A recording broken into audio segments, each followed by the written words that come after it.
The Lost World Jurassic Park. Now, as you may have known, I've already done my review for the original Jurassic Park, and I'm continuing on with the series with the second movie in the series, The Lost World. So, here we go. Lost World Jurassic Park is a sequel, obviously, as I've just said. It takes place 4 years after the original Jurassic Park, and is actually released 4 years after the original Jurassic Park came out. Things have changed a little bit, as you might expect, as far as the story goes. You have new characters, you have old characters coming back. For example, the island is not the same island as from the first movie. This one is on Isla Sorna, which is several hundred miles west of Costa Rica. Not that anyone's really keeping track of this, but as it turns out, there's a second island filled with dinosaurs on it, which happens to be the island where they were first created and then shipped over to Isla Nublar. So I remember. Speaking of dinosaurs, let's get right into that. They have some new dinosaurs in this film. First ones you see are the little tiny ones called Compsognathus, or Compies as it were. They're about maybe this big, about the size of a house cat. You also have Stegosaurus, you have some Parasaurolophus, they're bipeds with crests on them. You see them at one point. And you even have a Pachycephalosaurus in the mix, also from one scene. But wait, that's not just the big thing. Let's get into the story.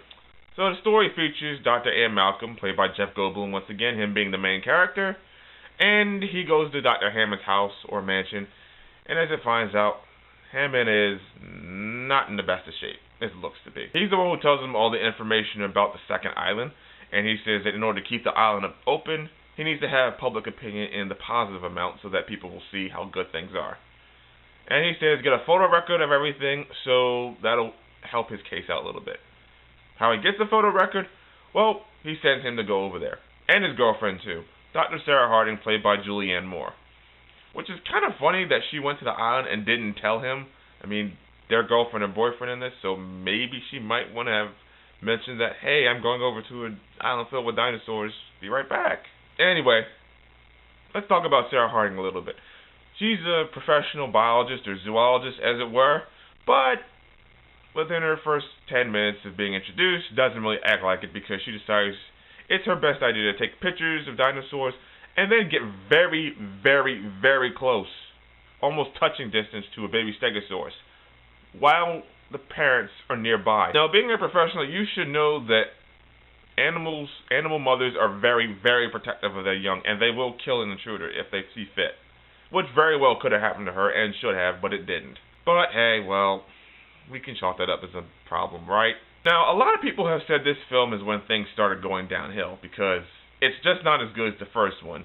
It's chock full of problems, the characters are unlikable, and everything is completely different. There's too many inconsistencies. Me personally, I can understand their complaints and all. I mean, even Nostalgia Critic and other reviewers have done this, but I just can't bring myself to dislike this movie. I still think it's one of the top movies in the series. It's just not as good as the original Jurassic Park, but definitely still good to me. When I first went to see this movie, I was expecting something along the lines of another adventure on an island full of dinosaurs, and I got that. I can definitely see that it's the same characters, well, more or less, one of them, on an adventure on an island filled with dinosaurs, and they're trying to escape and survive. It's pretty similar in terms of theme, and I really felt that. Plus, it adds a new theme into the mix.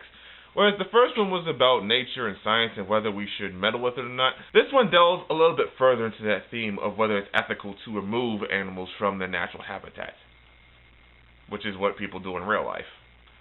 The thing is, these animals are not like tigers or bears or crocodiles or anything. These are animals from millions of years ago that should be extinct, but have been brought back to life. And that's what the hunters here are for, one of them being Pete Postlethwaite's character, Roland Timble. His interest in this project is he just wants to hunt a T-Rex, a male only, as he specifically says. And they're here just to collect the dinosaur and ship it back to the mainland. Which actually doesn't seem too bad, but, well, really, it doesn't really seem too bad at all. And so, Malcolm's team is there to try and stop them. And that team includes Julianne Moore and his daughter, for some reason, who decides to sneak along. Another character, and Vince Vaughn, who I didn't really know was in this movie until I saw it again. The only thing is, his team of heroes is very suspect.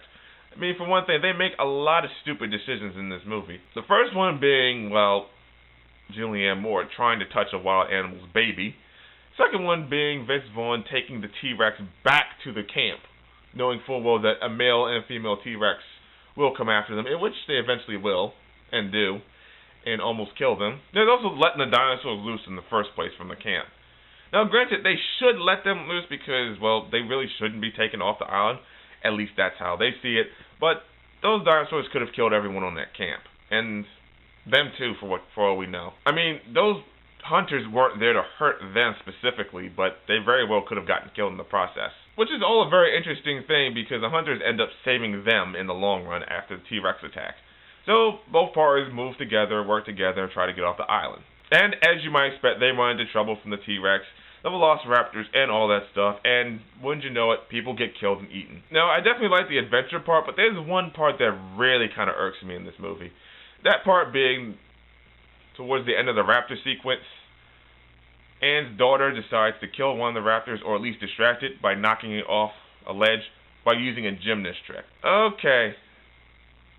When I first saw that, I was like, that's pretty cool. Then as I got older, I realized, okay, that's very specific. That's very contrived. I don't really think a raptor would actually watch you when you said, hey, you, but it worked. There's also the end sequence of when they're in San Diego and they finally get back, and they decide to bring the T-Rex with them. Now, something about that annoys me.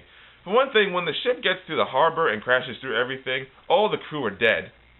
But at the same time, the T-Rex is still in the holding bay.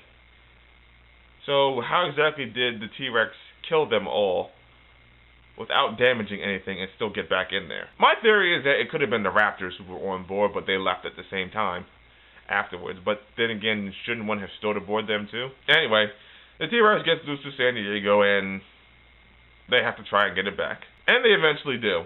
And by the end of the movie, we have our moral that John Hammond feels that we need to leave these creatures alone and don't bother them, and they'll be fine. And so by the end of the movie, the first time when I first got done seeing it, I thought, wow, that is a great follow-up. And even as I'm older, I realize it's still a pretty solid follow-up. Granted, it's not the same exact adventure as the first movie, and it does have its fair share of problems, but I can still find enjoyment in it. I can still ignore some of these problems and still find enjoyment in it. I still feel a good sense of adventure and nostalgia. And the effects still look great. The T-Rex is still just as fearsome. The Raptors, same here. So, for me, it's still a very solid sequel. And for that reason, I'm giving it a silver ribbon rating. So, The Lost World Jurassic Park, have you seen it? Obviously you've seen it, otherwise you wouldn't be watching this. But what did you think about it? Was it a good sequel? Was it a bad sequel? Was it terrible? Whatever you think, leave me a comment below and tell me how you feel. Also, don't forget to check out my Twitter at AsteroidMike. Don't forget to check out my blog. Don't forget to subscribe to my channel if you like what you see and you want to see more. And as always, I will see you around.